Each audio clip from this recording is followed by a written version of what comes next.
Hello, my friend. Thank you for being here. I wish you wisdom. Today I want to talk to you about the Hermetic Principles. These principles are an amazing subject, but I think that these laws need to be explained in a really simple manner in order to understand them. We have to understand that when we start to develop ourselves in order to reach wisdom, we first have to start with baby steps and to apply these principles in our lives. These laws are powerful and will surprise you. Let's start. The first principle is the principle of mentalism. This principle states, the all is mind. The universe is mental. So let me explain this as simple as I can. All occult teachings tells us that practically there is no God in the sky that will punish you. There is no such thing. But there is an all which is unknowable and undefinable, which has a mind of its own that creates things. So practically our world, the planets, etc., are created by this being from it and exist in it. All that there is a creation of the mind of the all. This all created us humans, okay? We also have a mind of our own in which we can create things. For example, if we think of a cat, immediately in our mind appears an image of a cat. We created that image in our mind as quickly as we thought of a cat, correct? Now we have the all that created, for example, 5 persons.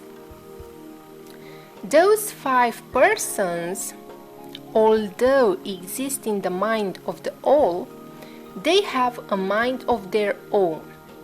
In their mind, they can give birth to several images. I hope that this concept makes this principle a little bit clearer. Okay, now, how can we use this principle of mentalism? First of all, you have to understand that the idea is the key. Let's say that you want to earn more money, for example. Let's take this case. You go in a quiet place, you stay in silence, breathing in and out, and then you think about how can you create more money. Immediately in your mind appears an answer. Let's say that the answer is start being a business trainer. That's just an example. That idea is a creation of the mind. All is mental. But you see, you cannot bring that idea into a reality until you do some stuff. So practically, the ideas that you have in your mind can come into existence. An even simpler example. Let's say that a woman wants to have a baby. She first thought of it, right? Remember, all is mind, all is mental. But before she transforms that idea into a reality, she has to enter into a process, correct? All is mind. All starts from the mind. Remember that. Okay. The second principle is the principle of correspondence. As above, so below. So below, so above. So within, so without. Okay, All these principles work together perfectly, and you'll start to see that as we go on. I will try to explain this principle as simple as I can. Let's take the following example. You prepare a great apple pie. In the first few minutes that you put it in the oven, it will not have any impact on the space that is outside the oven, correct? But as the time passes and as the pie starts to cook, soon that smell of apple pie fills the entire kitchen with its beautiful aroma, correct? That's the simplest way that I found to make you an idea how this principle of correspondence looks like in our reality. I'm sure there are many other examples. Okay, how can we apply this principle in our life? First of all, look at what you think and feel right now. Do you feel depressed? Well, that's what you project outside of your interior oven. The answer that you'll receive back will be the same. What you project outside is what you get. Make this simple exercise. Watch yourself in the mirror and smile. The mirror will reflect back to you your smile. As within, so without. As you feel inside, as outside your reality will be. So change your thoughts. The third principle is the principle of vibration. And this principle states the following: nothing rests, everything moves, everything vibrates. So everything moves, everything grows or dies. Look at the sun. It appears in the morning and it falls in the night, at night. The day is not fixed. We always see the day and night transition. That's movement right there. Look at the sun's impact that has on your feelings. You get up in the morning, you watch that beautiful light, you feel energy, joy. A new day is born. How to apply this principle of vibration in your life? Well, that feeling that you get, that joy that you feel in your heart when you see the sun in the morning, is vibration right there. The key of this principle is to unite the thought with the feeling. Infuse the mind with the heart. Visualize and feel what you just visualized. That's how you create the desired vibration consciously, and by practice you can master this more and more. Let me give you an example that happened to me a few days ago. I really adore coconuts, and all morning I thought of coconuts, and in my mind I felt like I felt like I almost tasted the coconut water. So I thought of coconuts and I attached to that thought the feeling of tasting the smell of coconuts. Okay. To my amazement, one coworker came to my desk and put right in front of me a bottle with coconut water because she thought that will do me good in the morning. You think that was coincidence? No, there is no such thing as chance. You, using the power of vibration, can bring things to your table. You have to understand one thing. The mind creates images. Looking at those images, you can create feelings. The heart creates vibrations. And you have to understand that all around you vibrates. The trees vibrate. Using this power of feeling, you can create more synchronicities in your life. You just think and feel the thought. Then you create whatever you desire. The principle of polarity. Everything is dual. Everything has poles. Everything has its pair of opposites. Like and unlike are the same. Opposites are identical in nature, but different in degree. Extremes meet. All truths are but half-truths. All paradoxes may be reconciled.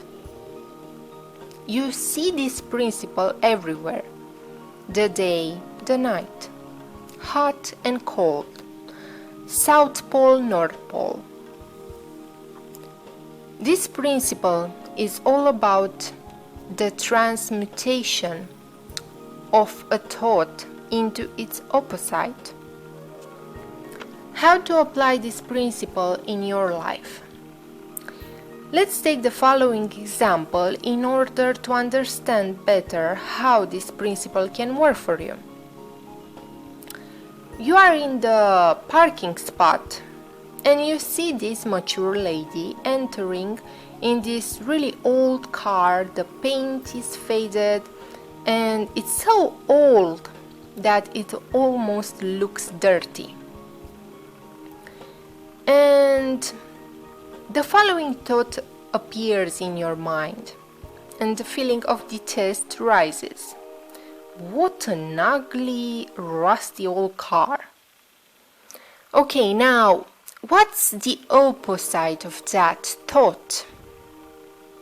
You can now transmute that thought by thinking, how many beautiful memories must this lady have with that car that she still uses it today? Suddenly, you start to feel appreciation for that car. You start to think that although it's so old, it still works like a charm today. Suddenly, the car starts to have value in your mind. So you just switched from a thought to another. Or let's say that you are at the beginning with your business and you feel so discouraged that from your first transaction you gain a small amount of money. You can change that feeling of discouragement using this principle of polarity with the feeling of joy and ambition to continue with your business, because this transaction is only the first step to even more transactions and growth. The next principle is the principle of rhythm. Everything flows out and in. Everything has its tides. All things rise and fall. The pendulum swing manifests in everything. The measure of the swing to the right is the measure of the swing to the left. Rhythm compensates. Okay, so let me explain this principle. When you put your hand on your heart, you feel a certain rhythm. In everything there is manifested a measured motion. When you breathe, there is motion. The ocean waves have their rhythm. To visualize the principle of rhythm, you can think of a pendulum which swings back and forth, left to right, left to right. How to apply this principle in your life? Let's take the following example. This one is really simple. Someone at the circus is walking on a rope.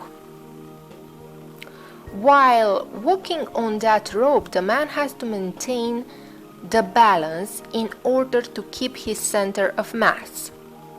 Let's say that the performer starts to go a little bit to the left. So the key technique right here is to keep in mind that he has to maintain the balance of his body. Because if he freaks out, he will start to wave his hands like a crazy man, and he will then lose control of his body and he will fall. What he has to do in this situation?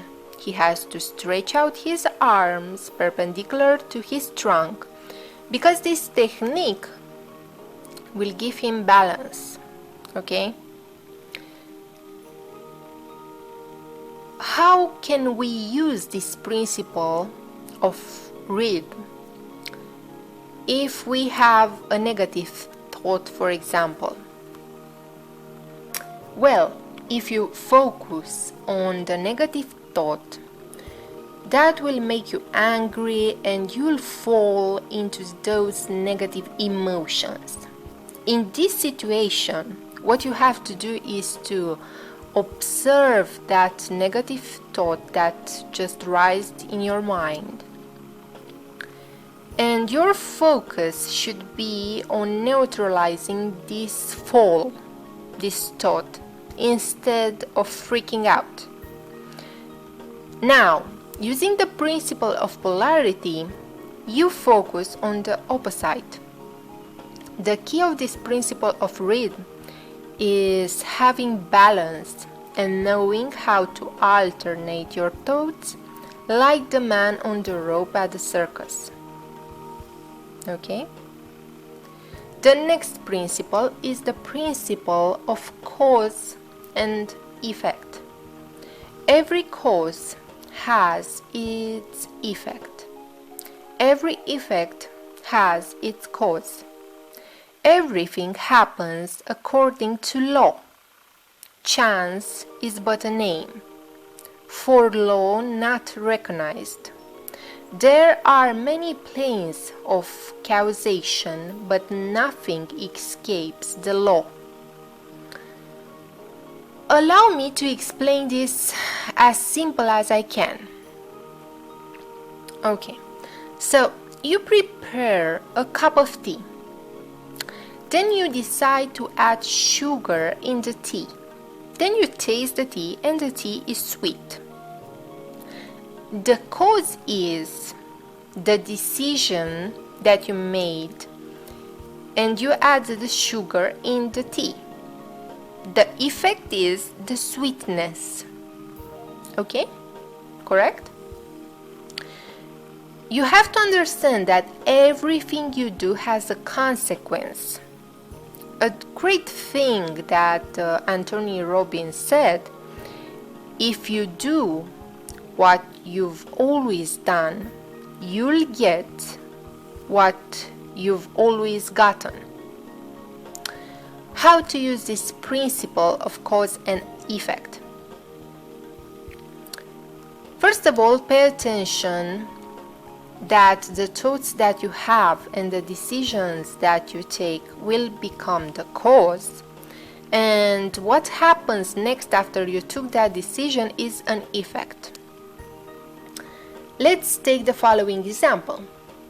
Today you are in your house and the house is a total mess and you don't have any clothes washed, and tomorrow you are supposed to go to a job interview.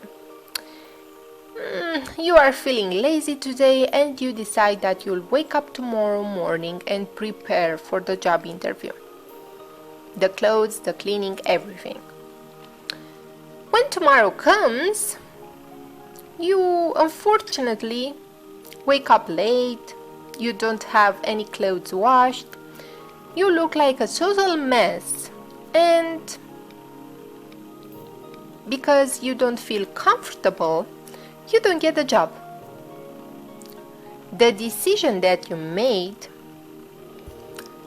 has a bad effect on you, and the result was that you didn't get a job, correct?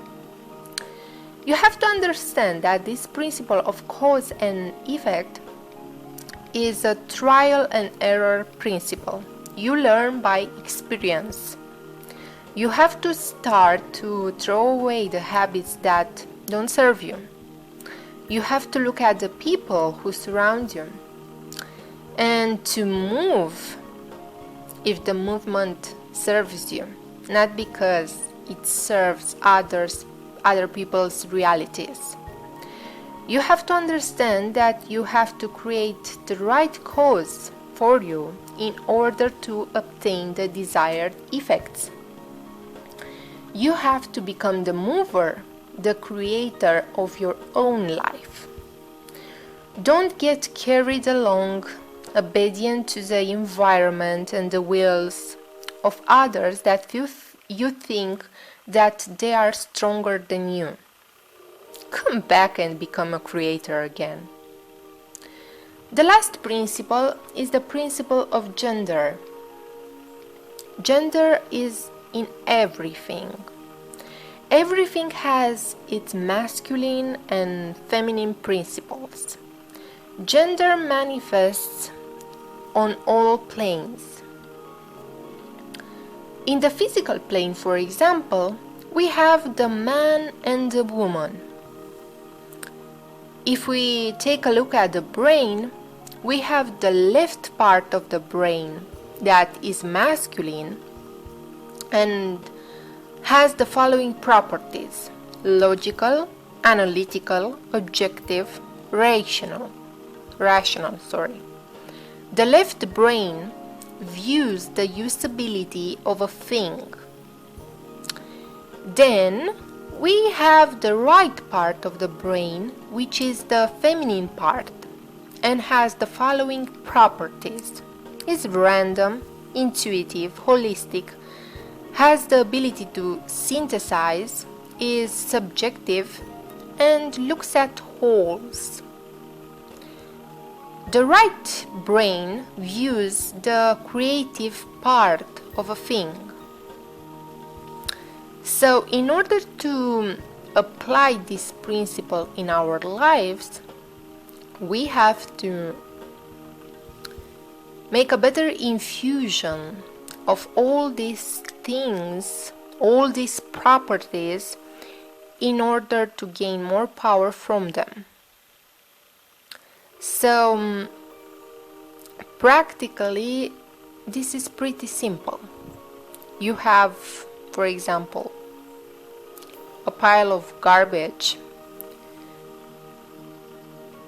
Your right brain will help you with creative ideas in order to create something out of that garbage, and the left brain will help you to see how can you use it, or where you can use that you just created. Thank you so much for watching. I hope that these examples will make these principles a little bit clearer. Thank you so much, and I wish you wisdom.